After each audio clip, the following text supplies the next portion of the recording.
Hello' কি খবৰ আপোনালোকৰ? যোৱাকালি ৰাতি মোৰ মাৰ গাটো ফটককৈ বেয়া হ'ল, জ্বৰ উঠিলে আৰু অলপ ডিঙিৰ বিষ হৈছিলে। সেইকাৰণে আমি আজি ৰাতিপুৱা আহি পালোঁ ডিফুৰ আছাম কেঞ্চাৰ কেয়াৰ ফাউণ্ডেশ্যনত।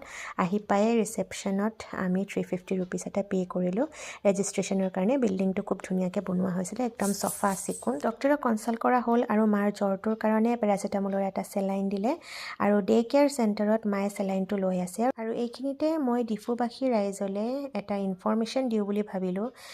ডিফুৰ আছাম কেঞ্চাৰ কেয়াৰ ফাউণ্ডেশ্যনত 8 বছৰৰ পৰা 14 বছৰলৈকে কন্যা শিশুসকলৰ কাৰণে চাৰ্ভিকেল কেঞ্চাৰৰ পৰা বাচিবলৈ এটা ভেকচিনেশ্যন একেবাৰে ফ্ৰীকৈ দি থকা হৈছে। হয়, একেবাৰে ফ্ৰীকৈ। বহুত ডাঙৰ কথা এইটো।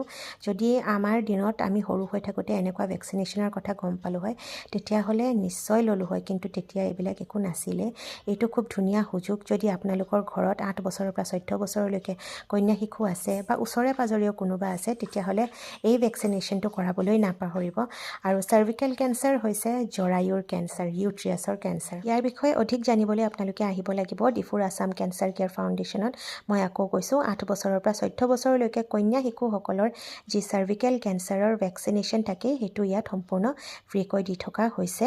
আৰু যদি আপোনালোকৰ এনেকুৱা কোনোবা চিনা জানা মানুহ আছে, এই ভিডিঅ'টো শ্বেয়াৰ কৰিবলৈ নাপাহৰিব। মাৰ চেলাইন শেষ হ'ল আৰু দিয়া মেডিচিনখিনি আমি লৈ এতিয়া ঘৰমুৱা হৈছোঁ। আজিলৈ সকলোকে বাই।